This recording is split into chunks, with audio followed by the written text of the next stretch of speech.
So what is going on, guys? Welcome to the interview with the man, myth, the legend, Mr. Blakeman. He is the organizer for Prohibition Hot Rod Festival. We're lucky enough to catch you in your busy schedule, running around tonight to kind of talk about the event and whatnot. So we'll hop right into it. So we want to know what made you come up with Prohibition. Tell us kind of how it started. Well, growing up here, we've always been known as Moonshine capital of the world. So we were doing car shows here and there, doing a little promoting, and just one night watching a television show about moonshine and the history of Prohibition. I was like, Prohibition basically built this town, so we need to do something to celebrate this town and bring something here that, there's nothing wrong with the typical cruising or, church car show. We want to bring something once a year that was completely different from anything else out there. Right. So that was unique to Wilkesboro. Wilkesboro. Awesome. All right. So what all goes into planning for this event? We know it's not just one day, it's 2 days. We're here at the first night, but we also have the show tomorrow. Basically, the first thing we do is as soon as this show happens tomorrow, next week we'll book a venue, choose a date, which we already have. Next year will be September 26th at Call Family Distillery in Wilkesboro. We're actually moving it to the airport. That is breaking news. You heard it here first, folks. Well, they're just really good. They're a really good partner. They've opened their arms to welcome all the other distilleries in, so it's just going to be a good match, with us and them. And it'll be a way that they can all work together and actually be able to sell their product at the venue, at the event, instead of just promoting it. But like I said, we start planning. We plan the venue, and then we start talking to all our sponsors and make sure we have all of them on board. So when we drop our flyer, we drop our T-shirts, all that stuff is lined up, and then it's a non-stop promotion. I'm sure every show you've been to, you've seen a Prohibition flyer, because either we're there or we've partnered with Driven Clothing. They do all of our T-shirts, our hats, all that stuff, and they hit probably 25 states a year. So they're really big partners of ours in promoting. Yeah, we just want to kind of highlight how much work y'all put into this event, because it is crazy how much goes on in just 1 week. It really is, and this year adding Prohibition Friday night to it. Luckily, we're really good friends with Daniel and Jamie, the owners of the restaurant. Yeah. And they had asked us to do some cruises. They even asked us to do my wife's 66 C10. When we finish it, they want to put it out there where but so without them asking, we met Diamonds and Whiskey at another event, and we really wanted to book them for Prohibition. So we put that together. They had tonight available, but they didn't have them. So we're like, you know what? We've got a venue you can play at. Yeah. I'll miss it. So that's how everything just kind of turned out the way that it did. And tonight was amazing. For the first year of the Friday night event, I think we couldn't have done any better. It was awesome. So we definitely had a lot of fun tonight. So with Prohibition, it's not only a car show, but there's also tasting for local distilleries. Do you want to just talk about what all Prohibition has to offer as far as the car show? The festival, I should say. The festival as a whole, we bring in, this year we have 7 distilleries, all of them within probably 50 miles of Wilkes County. We have 10 food trucks, 20 other vendors. We do a pinup contest for amateur ladies, and we do we've got so much. And we've got the car show. We have 15 or so hot rod shops and promoters that we're really good friends with, that are some of the best builders out there, and they all take on a best of class trophy, and they pick the winner, which is a blessing for us, because it keeps us. We actually get to enjoy the event for a little while, because we get to pick the best of show, and everybody else gets to pick theirs, and we don't have to scoot underneath every car at the event to judge it, But we've been really blessed with friends. the guys from Rats at the Beaver, Justin, Chad Holcomb, like I mentioned them earlier, Driven, 89 Speed Shop, all those guys, you know, they're actually more old school hot rod than we were. And when we came into it, we were, you know, everybody thought we were a bunch of risers because we did some import stuff. So they really opened their arms and they've really helped us a lot with the event. And speaking of that, we're actually planning an event with Driven and Rats at the Beaver next year in Myrtle Beach, South Carolina. We're going to do the Southern Rat Rod Nationals. So rat rods don't really have a weekend to themselves. You know, they normally piggyback on something else. Right. So we're hoping that everybody that supports Prohibition and supports Rats at the Beaver, you know, bring us your, how did I say it the other night? Bring us your Rusty, your Crusty, your Patina Masses. And so, but back to Prohibition. This has been our 4th year. I really think this is the year that's going to take off. We've got social media. All of the distilleries have really latched on to the event. They've really been pushing it. And you guys, I'll commend you guys for last year.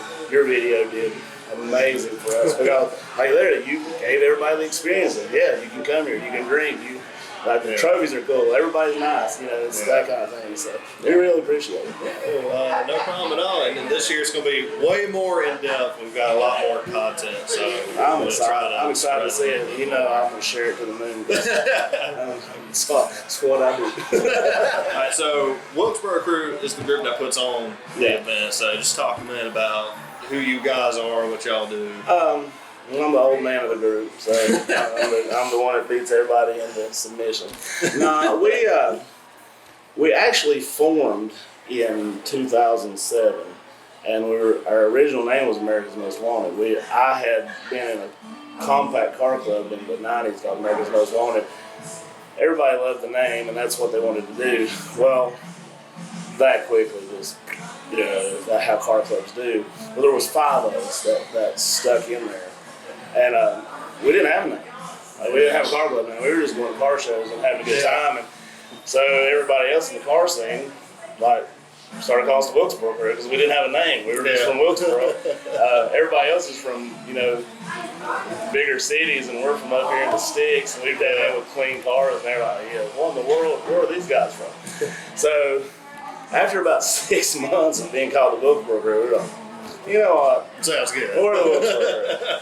And so we actually came in. I was a big tuner guy. I guess, you know, it's probably not cool to say on a hot rod thing, but I was a big turbo S2000 guy. You know, but you get to an age where you're squeezing in and out of a Honda, and you're like, this is just not. So just squeeze it out of the rat rod. So, but we were doing a large event called Dank Fest in Greensboro and Myrtle Beach. Some Rats at the Beaver was, yeah, but our name started kind of growing from that, you know. Well, then all of a sudden, like one day we all just grew up. We're like, oh shit, we need to do hot rods. so we started building, you know, C10s and old trucks and old cars, and the funny thing is even doing that, doing our import show, like the kids that came to it gravitated to our hot rod stuff. It's like, you know, they didn't, and so that's kind of how the Wilkesboro Crew formed. We just over time, and our shows. That's just really interesting that you go from the tuner side to the hot rods, and then, you know. Well, I think it's all cars. Yeah. I think, you know, tuner kids, and I'm not knocking anybody, but I think we start out at a young age of what we can afford. If your dad or your mom buys you a Civic, or you got your first job and you buy a Civic, it's all hot rod. Yeah. I mean, you know, if you throw a turbo on a Civic, you're hot rodding that Civic to a certain degree. I mean, you know, the people go too far, but there's a time and place where all that can go together. If you're doing something properly, you know, whether it's your Honda and you're using all the right parts, and it's not just an advanced auto Ricer Honda, it can be just as nice as something. It's just doing it the right way instead of throwing some crap together. So that's kind of how we got to go, and we and luckily we were doing well enough with Dank Fest that it helped finance the whole Prohibition. So I'm not gonna lie to you guys, and you can put this on the thing. The first year we threw the event, we lost $8,000. But guess what? But We threw it again the next year. The next year we lost $2,500. We were like, this is not going as planned. Yeah. Well, last year we made $650. It was a win. And that was, that's how we pay the bills and the charities and stuff. Because even if we're going to lose money, we don't take away from our obligations to the non-profits and stuff. So that's interesting. We didn't know that. So profits also go to the way the licensing works, the wristbands, the town's nonprofit, because it's so expensive to do a nonprofit on your own. Everything goes to the North Wilkesboro Downtown Partnership from the wristband sales. Okay. That's why we do the wristband sales separately. Gotcha. Okay. All right. So the only thing that we actually earn from to pay the bills on, bands, vendors, or not vendors, but bands, models, whatever, pinup, cash, all that stuff. Yeah. All that comes from the gate. Gotcha. So we get a little bit of grief over the expense of the event, but actually it's us selling one thing and the town selling another. So that's the reason. So you've already kind of talked about future plans. Is there anything else that you can tell people? We understand that some things you kind of want to keep under wraps, but I know you also have a hand in the rats and beaver stuff like that. Generally, rats and beaver, we just help out. We're one of the people that build trophies. Like they build trophies to us, we build trophies to them, and we give them our input. They give us so. Like I tell the distilleries, and we're all in this together. Everybody that's in the car world is in this together. The car events are only as good as the cars we build and the people that are building them that attend the event. So if we all stick together, we can take it to a place that everybody can have a good time, and it's not, we get a lot of, what are the trophies like? I could honestly say that I've been showing for,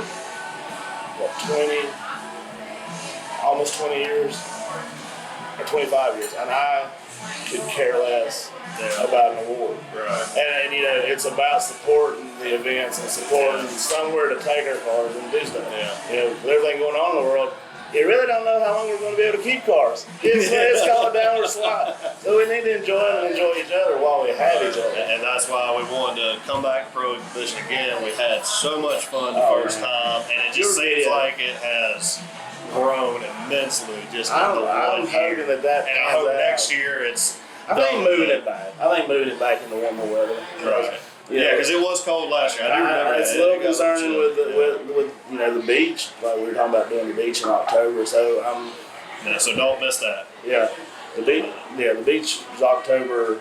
I'll have to look because I've had a few beers. Yeah, it's last Saturday in October. We'll just say that it could be the 24th. We'll link it. Could be the 26th. Yeah. It might. I don't know. It's not how long.